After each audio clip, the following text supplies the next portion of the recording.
Welcome to Sports Spectrum, the sports and faith podcast that brings Jesus back into the conversation. Here's your host, Jason Romano.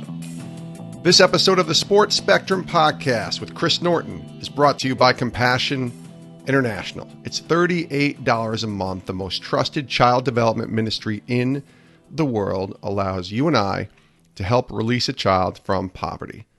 Go to compassion.com/sports spectrum. That's the website to go to. You'll see a list of children there. And your tax-deductible contribution of just $38 a month connects you with a child living in poverty. And your support provides medical checkups, which in many cases can help save lives. It provides nutritious food, health and hygiene training, educational assistance, access to special services like surgeries and disaster relief, mentoring to help children discover that incredible value that they all have as God's children. And most important of all, your sponsored child will hear about Jesus Christ and be encouraged to develop a lifelong relationship with God. Check out the website, compassion.com/sports spectrum, and consider sponsoring a child today. On the podcast today, we welcome Chris Norton. Chris is the author of the book, The 7 Longest Yards. He wrote the book with his wife, Emily. And his story is incredible. Chris is a quadriplegic. And his story, his journey is as inspirational as any that we've had here on the podcast. He suffered a severe spinal cord injury while playing college football in 2010. And initially was given a 3% chance of ever regaining movement from the neck down. Well, he defeated all those odds, and with the help of his wife Emily, walked across the stage of his college graduation. And that video of that walking across the stage was viewed by over 300 million people. 300 million times across the world that video was viewed. That's a lot. And then they accomplished their next goal of walking 7 yards down the aisle of their wedding. Thus the book, The 7 Longest Yards. They've been featured on the Today Show, Good Morning America, NBC Nightly News, Fox and Friends, and People Magazine. And now they're sharing their inspiring story and how to make a significant impact after any setback. But that's not the end of the story. This podcast was so much fun because we hear about Chris's journey and just how inspiring it was. And then you come to find out that Chris and Emily have a heart for foster parenting and adoption and have welcomed in many, many, many children into their lives because of this heart, all in the past year and a half or so. It's really an inspiring story. I know you'll love Chris Norton. Take a listen to his story, The 7 Longest Yards, here on the Sports Spectrum podcast.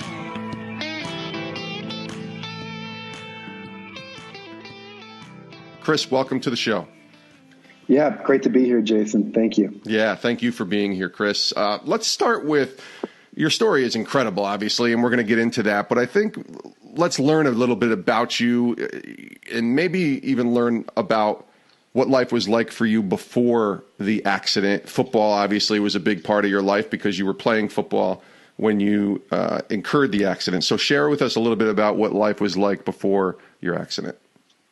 Yeah, I mean, I was a freshman at Luther College in Northeast Iowa, just a small school, and 18-year-old kid. Everything was just going perfect for me. I was able to work my way up the starting ranks on the team, playing more than any freshman. And I was just living a simple life, and I loved my life and the plan that I felt like I was following. And my plan was simple: to be an All-American athlete, meet the girl of my dreams, earn a business degree, and then someday make enough money to own a lake house, or better yet, the girl of my dreams family already owned a lake house. But, you know, sometimes life has a better plan for you than the plan you had for yourself. Sports and faith is a big part of what we're about. Tell me about how those worlds were intersecting for you before your accident. I grew up in a Christian household. My parents take us to church, sometimes dragged us to church. And it was something that, you know, it was part of my household, was faith in God. So I had that faith, but it wasn't something I lived out, and it wasn't something that was part of my foundation. I believed in God and I had my faith, but it wasn't something that, again, I lived out. Chris Norton is our guest here on Sports Spectrum, and his book is called, the new book with his wife Emily, is called The 7 Longest Yards, Our Love Story of Pushing the Limits While Learning or While Leaning on Each Other. It releases July 9th. Chris, for those that will read this book, they'll see that you start right away in chapter 1 with you lying down on the football field. You just go right to that moment in the very beginning of the book. Let's go there and maybe have you paint the picture for us of what happened, and then we'll go from there. Yeah, it was the 6th game of the season. We were playing Central College. It's a rivalry in our conference. In the third quarter, we scored a touchdown. We kicked the ball off. I'm on the kickoff team. I'm sprinting downfield and make the tackle. I see the opening, and I go for it. I make a diving tackle for his legs. I was undersized, so I had to take everyone out by like the ankles. I had to get lower, and I mistimed my jump just by a split second. So instead of getting my head in front of the ball carrier, my head collides right with his knees. And in an instant, I lose all feeling and movement from my neck down, and I'm face down motionless. And I try pushing off the ground, and nothing's working. It felt like a routine tackle. It wasn't like one of those plays where the crowd goes, ooh, like, ouch, like that looked bad. It was nothing like that, and it felt normal.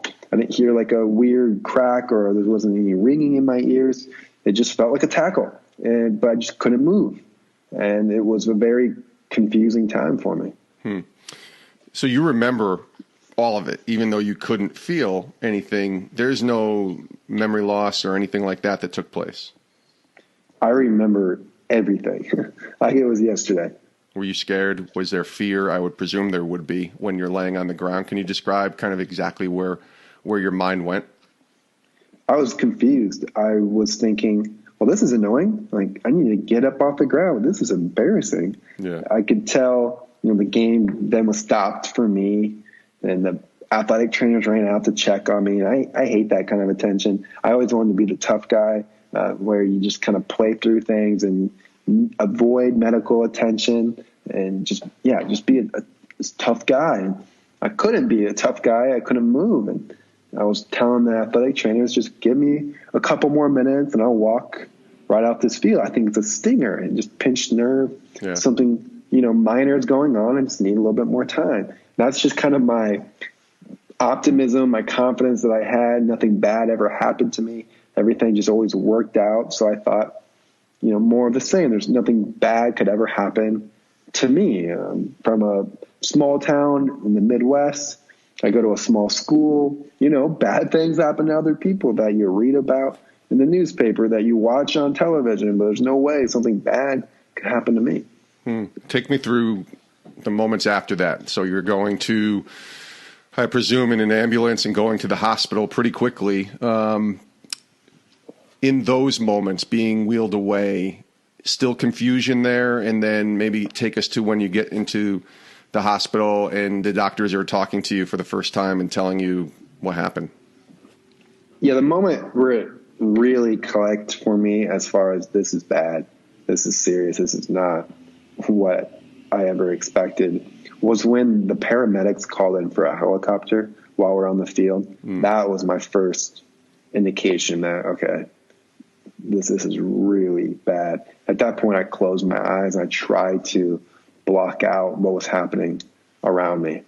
And so I'm taken then to the local hospital and then flown out to Mayo Clinic in Rochester, Minnesota, where they prepare me for my surgery. One of the things, they did break my neck back together.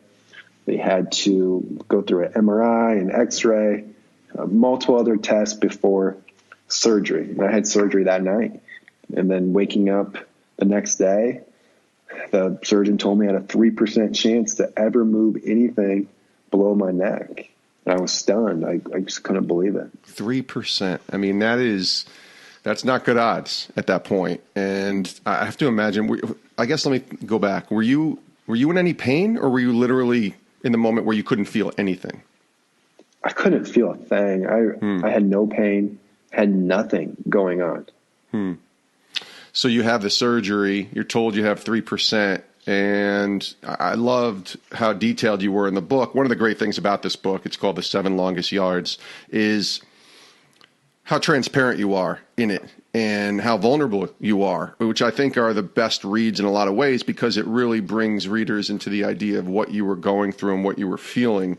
And you don't hide the idea of questioning God for what happened there. We just talked about your faith a little bit. Can you talk about that and maybe share where your faith was during this ordeal and going through it, especially initially when you're having the surgery, literally the day that you're being helicoptered to the Mayo Clinic, and coming out of that and just questioning God and allowing yourself to be angry at him? Yeah, I had no idea what was going on.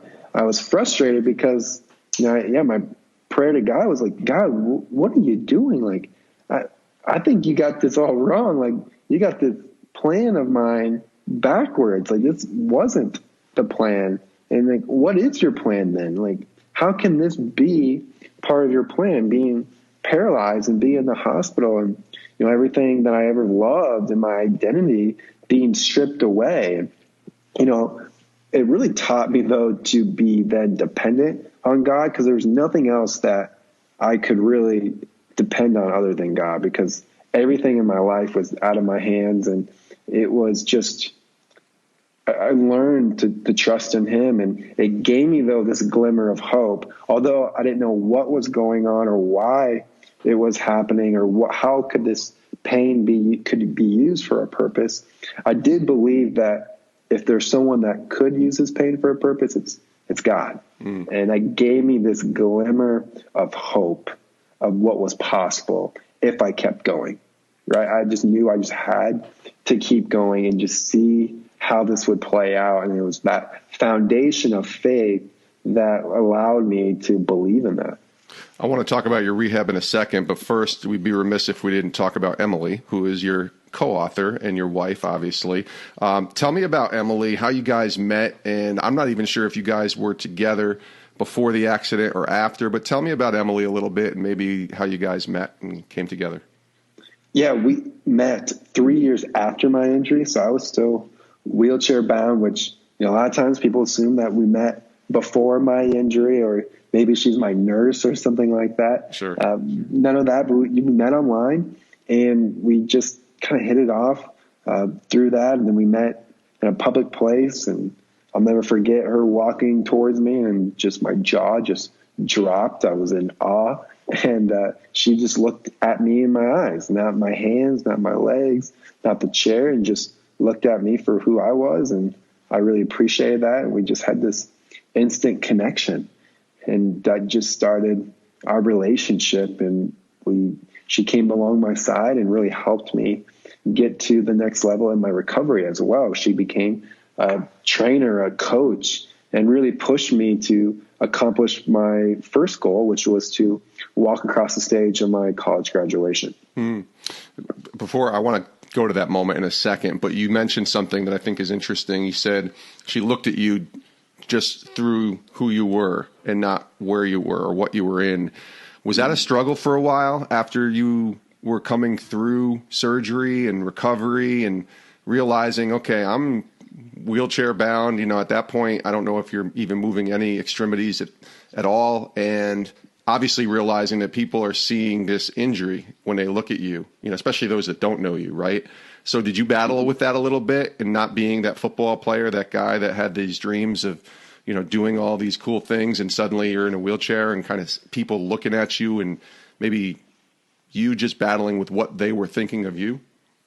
Yeah, absolutely. I mean, my identity was an athlete, was my physical movements and how competitive I was, and my success on the field. And I thought that's what really people valued about me. So it's like, what will people like about me? Like, will they still value me and look to me the same way? Yeah. And it took some learning, but I mean, what people really value about yourself, what truly matters is who you are as a person, and the value and the love that you give to others and just how you make people feel. I mean, at first, obviously, if you're a great athlete, they see the great athlete, and they see me in a wheelchair, they see me in a wheelchair. Until you get to know them more on a deeper level, then you become more than just a wheelchair, more than just an athlete. And I began to see that as I gave myself the opportunity to meet people and to talk to people. First it's the guy in the wheelchair, then it's Chris in the wheelchair, then it's just Chris. Yeah. Then it's just, who I am as a person. So you have to kind of just work through those barriers to allow people to see who you truly are. And that's what people will see when you give them the chance and the opportunity. But I had to just work through that, and hopefully people would give me a chance to get to know me for who I was and not what I was in. Where were you in the rehab process before you met Emily? And then you mentioned how she became a coach and really took you to the second level. Take me through that too, of where you were before you met Emily as far as recovery, and then certainly after that. And then we'll get to that first big moment at graduation. Yeah. So before I met Emily, I was able to move my arms. I was able to stand with assistance and walk with a couple people and a walker. And then Emily came along and she pushed my physical therapy even to another level by just coaching me and training me. And then with my recovery process, she was eventually able to just walk with just her and me, which was a huge step of just having one person. And Emily's not a very big girl. She's probably 5'2", and she was able to walk me really well. And eventually, she can walk me better than anyone that I know, and even for her size. So she just was able to just build my confidence in what I was able to do. And she was able to push me to get to that point. Chris Norton's our guest here on Sports Spectrum, and the book is called The 7 Longest Yards, Our Love Story of Pushing the Limits While Leaning on Each Other. The two very big moments that happened for you. You mentioned the first one, college graduation, and then your wedding day. Let's go through those two moments because they're really poignant, and that's obviously, I think, what maybe people have heard about your story might remember. Let's start with college graduation day and what happened and what that day meant to you. Yeah, the college graduation was my first big goal. I worked 4.5 years to make it happen, putting 4 to 6 hours a day to try to just slowly walk across the stage. And what was really special too about that moment with Emily, that I actually proposed to her the day before that graduation walk. So it was even more fun to walk across the stage with my fiance. And leading up to that, before I got up there, I was nervous. I was so scared because I'm thinking, I'm going to get booed off the stage. I'm going to be going so slow across that stage. Graduations are hot. They're slow, and people are checking the time. They want things to just speed up. And I'm the guy who's going to take 5 minutes to get across this stage. But I just felt like it was important to show just how far you can go with hard work. And although I wasn't walking independently, just to know I went from completely motionless to walking across with just Emily's assistance was, a pretty great feat. And as I'm going across the stage, the crowd just erupts.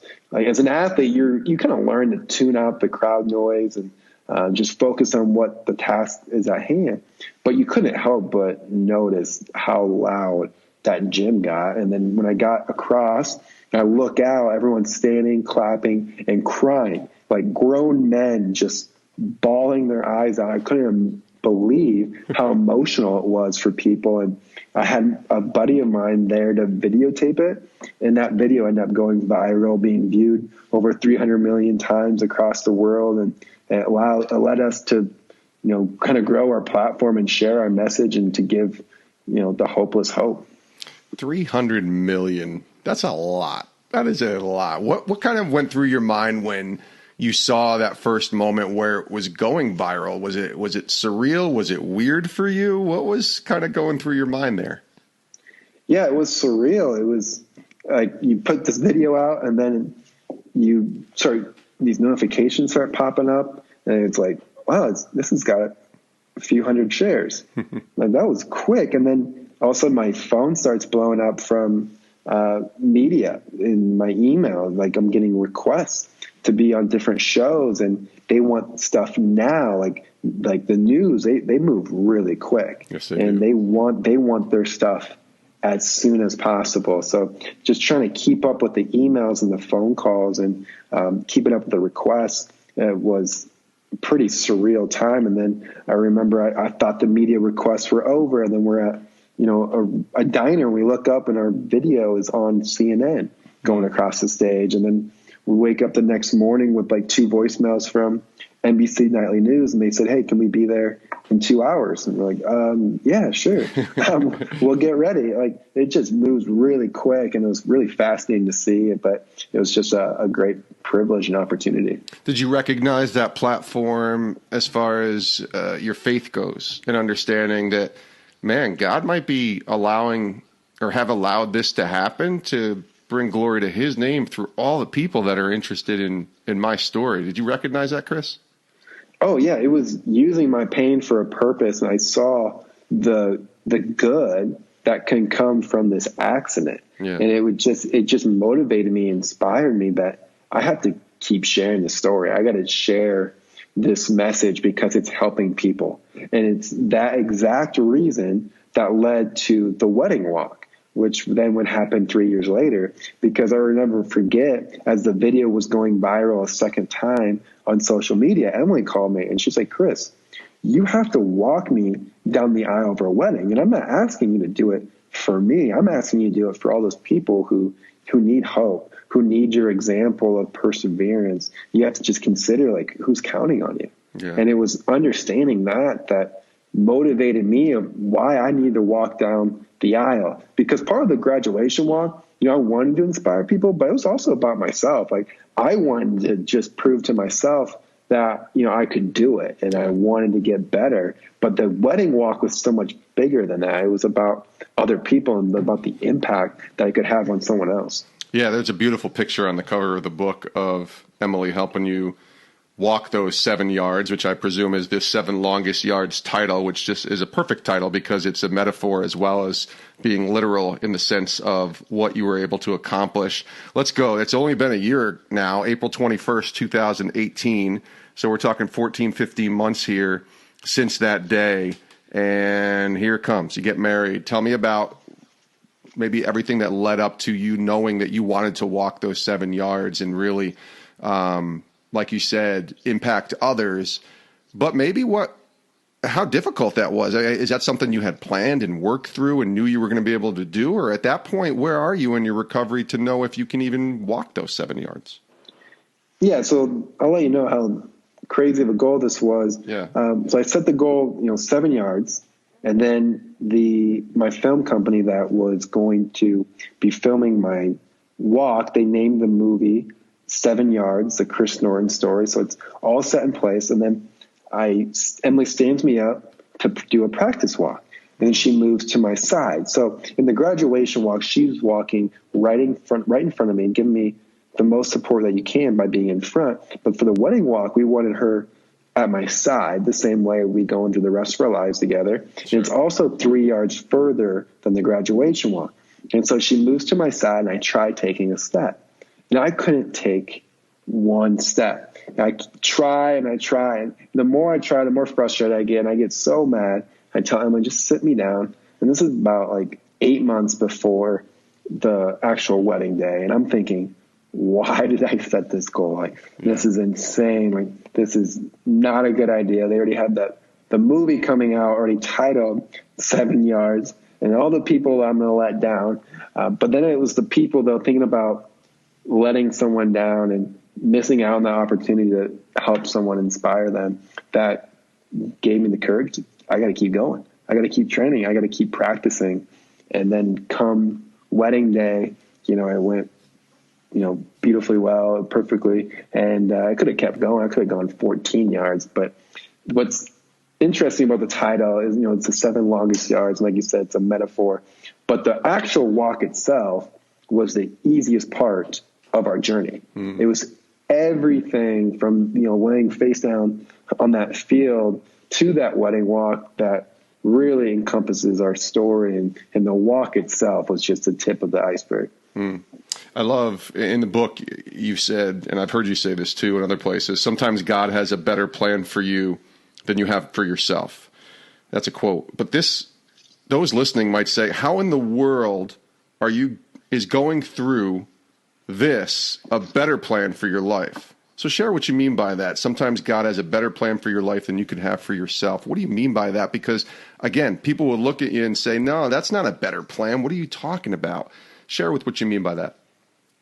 Yeah. So for me, I think back to my life of, I want to have a family, live on the lake, and just, play college football. Like that just seems like the greatest plan for me in my life. Like that was what I was thinking. And then, my injury happened and everything got flipped upside down. But to get to then where I'm at now, the place that I'm at, to be able to meet someone like Emily, to start my nonprofit that's raised nearly $1 million, to write a couple books, have this film, and to impact millions and millions of people and give people hope and to give people courage and help them change their perspective is the greatest thing that, I feel like I could be doing with my life, greater than just going to the lake on the weekends with my family. I just see so much more value in this new plan than the plan I had for myself. And I just was able to see this into fruition just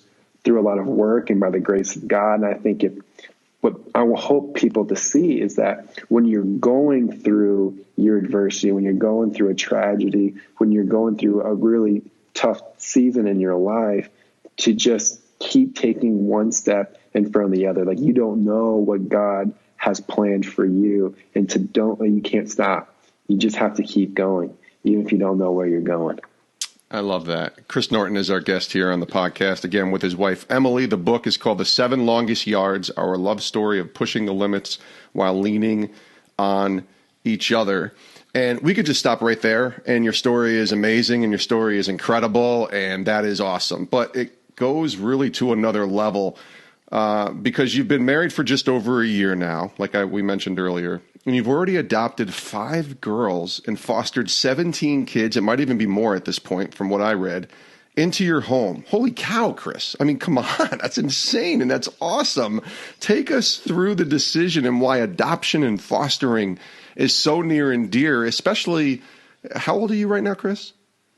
I'm 27. You're 27. You've been through so much, and yet here we are as a father to 5 girls and fostering so many more with Emily. Tell us about that, because I think that is a miracle in its own right. Oh, absolutely. It's all Emily, right? I mean, Emily put this on my heart. She's always had a passion for kids and the foster care system and just helping anyone that's been through trauma and abuse. And so it all started with a girl that she was mentoring named Whitley. And Whitley got placed in the foster care system, and that's how Emily learned about it. And when Whitley was 17 years old and Emily 23, myself 24, she called Emily crying, just needing a place to go. They're going to send her to the juvie, and she didn't want to go there, and no other person would take her in. And she asked us if we would take her in. And that was a huge decision to make for a 17-year-old. But we knew that we had to do it. Like, we just had to give her that opportunity to graduate high school and to live a better life. And so that's what kind of thrust us into the foster care system. And then we just became hooked, and we wanted to do it for younger children. And then that opened the floodgates to just saying yes to 1, and then to 2, and then to 3, and then to 7. And we've gotten up to 7 at one time, which is insane. They were all girls too. Just ironically, it wasn't like we were only selecting girls, but all girls. And we have a female dog too, so I was really outnumbered. But it's just something that I felt like we were going into it like we can be a blessing to these kids, but these kids have been the blessing to us. It's been the greatest thing that we've ever done, and it's what we love it so much, and we're just so grateful that then it's led to adoption as well, and to have them be my daughters. How is that, being called dad and adopted kid? I mean, to me, adoption is the most beautiful picture and representation of who Jesus is as he's adopted us into his kingdom. My brother just recently adopted a baby. He's 43, I think, and his wife's 42, and they had 4 kids, and they were all teenagers and growing up, and then he went and adopted a baby girl literally at birth, and now she's like 7 months old, and I just see this amazing joy, but this beautiful picture of Christ when I look at adoption. Tell me about what that's been like for you. Well, it's been such a joy. Like, they bring and infuse so much joy into your life. And for me, I was nervous about being a dad from a wheelchair. Sure. Like, it wasn't my ideal situation. Like, I had a dad who was awesome. Like, he's just so active and so playful. And he was in the pool with us. He was playing catch with us. He would take me to the gym. Like, he was just always involved. And knowing that I couldn't be as involved with their lives as I wanted to be, and, at first kind of held me back, and just, I was scared to get into it. But then again, it just kind of came back to what I've learned throughout my entire process with my injury. Just focus on what you can do and not allow what you can't do, like, paralyze you mentally for what you can't. And so I just focused in on, I'm the cheerleader. I'm videotaped the dance routines and the other singing things that they do, or whatever playful things they love to do. I'm there to support them or to coach them. And I like being in that role, and I take pride in that role, although it's not as active as I envision it being, but I've found other roles that I can play as their father and still be able to add value to their lives. So adoption's been a great way to learn how to be a father from a chair. It's the best. Why don't you tell me, I don't think we really got to this point, how you're doing and the situation that you're in. I think we know that you walked the 7 yards, and for those that don't know your story, they might be asking, so what is your situation right now? Are you able to walk at all still? What's your sort of limitations, I guess, Chris? Yeah, so I'm considered a quadriplegic, so which affects all 4 major limbs, my arms and my legs.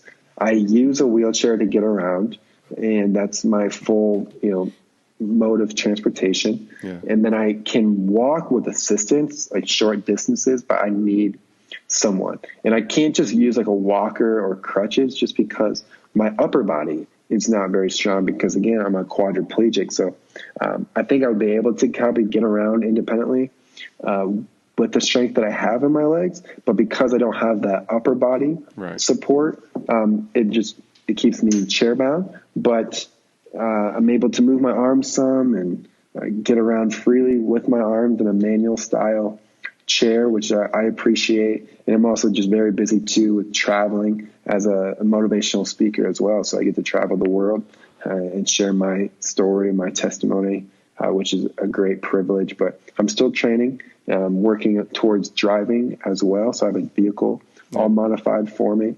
So I'm still being active, staying healthy, and still working towards walking independently. But I'm very content with where I'm at and just hopeful for the future. But this is where God wants me to be, then I'm cool with that. I love that.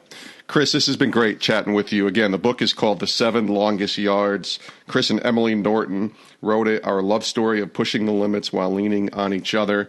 Really appreciate you coming on the show, Chris. Let's close with this, and I'm just reading a passage in the book that you wrote. It says, "For most of my life, Jesus sat on the bench like a pinch hitter. He was ready to take the field in case disaster struck, but he wasn't on the roster. I only prayed when I really needed help, but most of the time I tried to handle whatever life threw at me on my own. God was not a priority, and he certainly wasn't part of my day-to-day life unless I was desperate." So that was then, and this is now. So tell us about now, where God is in your life and what you're learning from him, maybe even the greatest lesson that you've learned from the Lord, and what he's teaching you through all this. Yeah, I think that's, exactly paints a picture of life even before my injury. And then when I went through a time where Emily and I really struggled with our relationship, and she went through a period of anxiety and depression, and I limited God. I just didn't realize the power, the potential, and not allowing God to just do what he can do and just trust in him. So I pushed God away, and it wasn't until we brought God back in the center of our relationship that it restored our relationship and allowed us to do more than what we even thought we could do. And that's when you can really realize too, your potential is when you take on more than what you think you can handle. And God kind of gives you that courage and that faith and that strength to take on more. And then God doesn't call the qualified, he qualifies the called. Yeah. And we just knew that we were called to do more than what we were doing. And it wasn't until we began to start that foundation with God at the center of it and at the forefront and living that out every single day were we able to get to this point. And so we're thankful that we found a great church. It's Christ Fellowship down here in South Florida that really energized our faith and brought it back to where it should be. And I would encourage anyone to find a church or find a place that really gives you that energy and that life so that you can take on more. Mm. Chris, this has been great. Thanks so much for being here on the show. Continued success with the book, certainly. And please tell Emily hello from all of us at Sports Spectrum, and wishing you guys nothing but the best. And keep shining that light, my friend. Really appreciate you joining us here on the show. Yeah, thanks, Jason, for having me. Many thanks to Chris Norton for joining us here on Sports Spectrum's podcast. Chris and his wife, Emily, are the author of the book, The 7 Longest Yards, our love story of pushing the limits while leaning on each other. It's a great book. I highly recommend it. It will inspire you. It will encourage you in so many different ways, and just such a fan of Chris and how he continues to fight and how he continues to trust in God through this entire ordeal. And he's got some great things going on. He's speaking all around the country now. If you are interested, here's a couple things I want to push you towards. First of all, if you're interested in getting in touch with Chris, check out his website, chrisnorton.org, chrisnorton.org. He also told me after the interview was over a couple of things that I want to pass on to you. Number one, the first 2 chapters of his book are available for free. If you are interested, you can text 7 yards, whether it's the number or the word, 7 yards to 44222. 44222, text 7 yards, and you'll get the first 2 chapters of his book for free. And you also get a chance to check out the trailer for his documentary on his life, which should be really cool, and excited to see, hopefully by the end of the summer, where that will be made available as well. But here's another thing Chris told me off the air after the interview was over. When I got a copy of this book, this is what they call the advanced reading copy that they send media people. And I got this copy, I think it was in April or May, to promote Chris's book, and got a chance to check it out and read it. It didn't say who wrote the foreword.